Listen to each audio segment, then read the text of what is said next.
activité, j'allais dire, qui recherche une sorte de recrutement musculaire relativement important, doit toujours démarrer par un échauffement. On va arrêter, puisqu'on est dans une logique de musculation, c'est pour moi qu'on peut accuser de ne pas aimer la course à pied, mais on va arrêter de faire de l'échauffement avec course à pied, alors qu'on peut se servir de l'échauffement pour déjà faire du renforcement musculaire. On va organiser 6 ateliers. On est 12, on fait 6 ateliers. Si vous avez vous pouvez faire 10 ateliers. En gros, ce qu'il faut retenir d'abord, c'est quoi l'échauffement? C'est augmenter la température corporelle.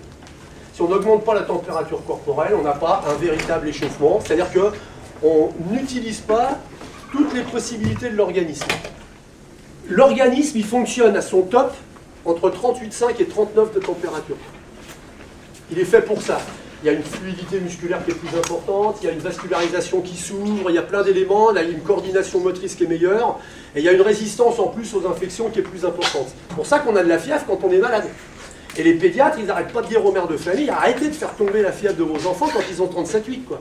Parce que c'est une organisation naturelle de l'organisme pour être plus performant. Sauf que pour être performant, pour que l'échauffement soit un réel échauffement et que la température corporelle monte et pas simplement la température d'un groupe musculaire, il faut faire des activités globales. L'activité globale, c'est simple, c'est tout ce qui sollicite plus des 2/3 des masses musculaires. Je sais qu'il n'y a pas plus imaginatif que les collègues pour trouver des situations. N'importe quoi qui sollicite plus des 2/3 des masses musculaires convient. Je vais installer 6 ateliers, et après on les reprendra un par un en donnant les consignes techniques qui seraient indispensables à donner quand on va passer du travail d'échauffement à la première grande méthode de musculation qui existe et qu'on appelle l'endurance de force. L'endurance de force qui sera en liaison très directe avec le mobile santé. D'accord? Pour tous les secteurs. Parce qu'il y a un impact cardio-pulmonaire important, parce qu'il y a une amélioration de la vascularisation, parce que vous donnez à l'organisme le temps d'adapter au niveau des ce qu'on appelle les surfaces passives de la musculature, les tendons, les insertions osseuses, vous lui donnez le temps des adaptations, parce que ce qu'il faut savoir, c'est que vous faites évoluer beaucoup plus vite la force contractile d'un muscle que la solidité des extrémités qui transmet le mouvement. Pour ça, par exemple, l'inflation sur les os Guttschlatter ou les trucs comme ça chez les gamins, et que vous avez tous constaté, parce que justement, on fait toujours des exercices dans lesquels on arrive à améliorer en gros leurs prestations, sauf qu'on n'a pas donné le temps aux structures passives de s'adapter. Et on a un rôle à jouer vachement important en réalité là-dessus. Parce que, vu que c'est une méthode dans laquelle on va faire des nombres de répétitions relativement importants, avec des charges relativement légères donc à mobiliser, enfin même sans charge, on va pouvoir fixer des acquisitions techniques de base. Puisqu'on répète souvent un geste, on va s'arranger pour que le geste il soit propre, bien fait, et que cette accumulation de répétitions va servir, puisque ce seront les structures de base des autres méthodes de musculation qui aboutiront jusqu'à soulever des charges en poids et haltères et en haltérophilie. Hein, tous mes golfeurs, tous mes rugbyman, ils ont des trucs comme ça. Les jaunes, c'est souple, il y a même des marrons clairs qui sont encore plus souples. Les rouges, c'est déjà un petit peu plus solide. Les noirs, c'est déjà très solide. Le violet, c'est très très solide. Et puis il y a encore plus, c'est le vert, mais je ne l'ai pas amené, non pas que je vous méprise, mais parce qu'on peut obtenir le vert en gros en couplant tous les élastiques et en travaillant tous en commun. Donc ça, c'est du matériel intéressant, ça. Parce que vous allez voir, il y a une mine d'exercices qui peut vous permettre de faire quasiment de l'haltérophilie sans aucun matériel. Prenez un élastique ici, en gros c'est 50 kg hein, de tension sur 30 cm. Puis si vous voulez faire des soulevés de terre, mais vous n'avez pas de barre, vous n'avez rien du tout, prenez l'élastique, vous posez les pieds, et d'ailleurs l'écartement des pieds va mettre plus ou moins de tension sur l'élastique, vous allez donner des postures, et vous allez travailler des soulevés de terre, et en plus ça aura le gros avantage, c'est que vous travaillerez dans des types de contractions différents. Parce que là je suis en concentrique, mais là quand je résiste et donne une consigne à la descente, et puis si je le fais en me mettant sur 2 lentilles d'équilibre, si je ne pousse pas dans l'axe, je dégage. Et puis je dégage encore plus à la descente qu'à la montée. C'est des boucles qui permettent plein d'exercices, même voire des exercices de vérification de posture. Par exemple, vous voulez savoir si le placement du dos il est bon sur un squat. Et bien par exemple, vous allez placer l'élastique derrière, et puis si l'élastique sur le squat il ne bouge pas, c'est que le dos n'a pas tendance à s'arrondir. Si vous arrondissez les fesses, boum, l'élastique il dégage. Donc c'est ça que j'appelle les observables qui vont aider l'observateur. Alors, l'exercice que je vais vous proposer, on va le faire là sur le plateau d'haltérophilie. Je vous le montre, pour l'instant je ne donne pas de grosses consignes techniques. Ça va être un exercice qu'on appelle un rowing complet. Et donc vous allez vous mettre à l'intérieur, ce sera l'atelier numéro 2, même le 1, puisque j'en ai pas donné d'autres pour l'instant. On prend l'élastique comme ça, et le but c'est d'avoir les coudes toujours vers le haut, et de développer ici.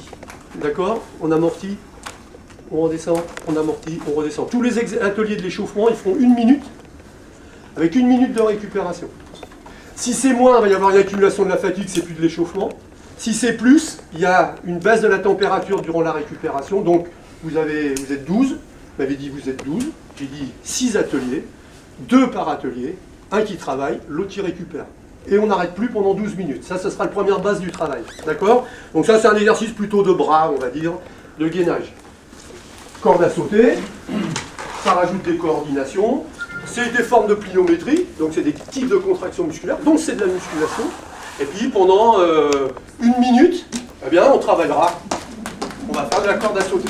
C'est une activité globale, et puis on peut proposer des coordinations. Alors là, vous êtes le boxeur de base, vous allez faire des trucs comme ça, vous allez faire des croisés, et pendant 1 minute, on va essayer d'enchaîner ça. C'est de la plio, hein, c'est déjà du travail de musculation. On va voir que c'est pas si simple que ça. Après, on va prendre un step. Pendant 1 minute, vous allez travailler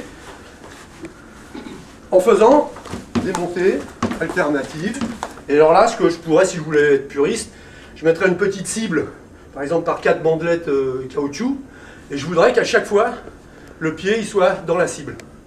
D'accord? On va pas le faire, c'est l'échauffement. 1 minute, allez, on fait ça. Et puis vous évitez de me faire du semblant de... Si je voulais que ce soit plus dur, qu'est-ce que je ferais? Une des variables, je surélève, et donc j'ai des trajets moteurs plus longs ou plus courts. J'ai aucun matériel, j'ai un vieux sarnèche comme ça. Et bien pendant 1 minute, je vais me mettre à 4 pattes, relever ici, me mettre sur le dos assis, relever ici, et j'essaierai de faire le plus grand nombre possible pendant 1 minute. Pareil. Bon, après vous faites sans matériel, avec matériel, vous comprenez bien qu'il n'y a pas de... Après on va faire un exercice qui est déjà une propédeutique aux exercices de technique qu'on va faire tout à l'heure. Je vais vous mettre 2 lentilles d'équilibre, 2 dinaires, ou 2 WAF, hein, peu importe. Et puis on va les placer là-bas. Vous allez prendre un manche à balai. Voilà. Et pendant 1 minute, vous allez me faire des squats égères. Les squats égères, c'est quoi? C'est bon. Je suis en position de finale d'arraché. Vous savez tout ce que c'est un arraché? C'est un amené direct de la barre en haut des bras. Peu importe. Je me place dans cette posture-là. Je me mets sur les dinaires. Et dans cette posture-là, je vais chercher à faire des flexions. Comme ça. Pendant 1 minute. En essayant de garder mon équilibre. Si vraiment je suis trop fort, je le fais les yeux fermés. Ou je ferme une fois de temps en temps, les yeux. Alors vous répartissez 2 par atelier. Moi maintenant, je fais mon boulot de prof. J'ai qu'une chose à vérifier, si je veux qu'il y ait un vrai échauffement, je veux que les durées d'effort et les durées de récupération soient équivalentes. Donc, toutes les minutes, j'annonce, vous changez, vous avez 5 secondes pour changer. Et donc, total, combien de temps ça va durer? 12 minutes, pour vous c'est parfait. Pour des élèves, on pourrait même réduire, puisque plus l'âge avance, plus la durée de l'échauffement est nécessairement longue. D'accord, on en fera largement. 10 secondes.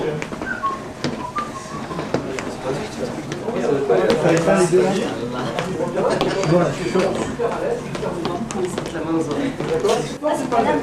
15 secondes. Allez, magnifique, magnifique. En fait, un échauffement, c'est une séance de muscu. Oui, on perd pas le temps de l'échauffement pour faire autre chose que ce qu'on a envie de faire. Super. Voilà, vas-y, fais, c'est bon. J'ai compris le principe, c'est super. Allez, allez, on descend, on remonte. Ça y est, vous êtes à moitié du temps. Si on dépasse 1 minute, après déjà, il va y avoir des dégradations gestuelles trop importantes. Et puis, il risque d'y avoir des sommations de lactatémie et que la quantité de travail, elle ne sera pas aussi importante en réalité parce que les temps de récupération devront être plus longs. Donc, on perdra alors qu'on pensait gagner en quantité de travail. Alors, des exercices très simples sur lesquels, à part 1 ou 2 points techniques fondamentaux, vous n'insistez pas plus que ça. Sur cet atelier-là, ben, on garde toujours les coudes au-dessus des poignets et même ici sur la fin. Et sur la fin, hop, on remet les bras ici.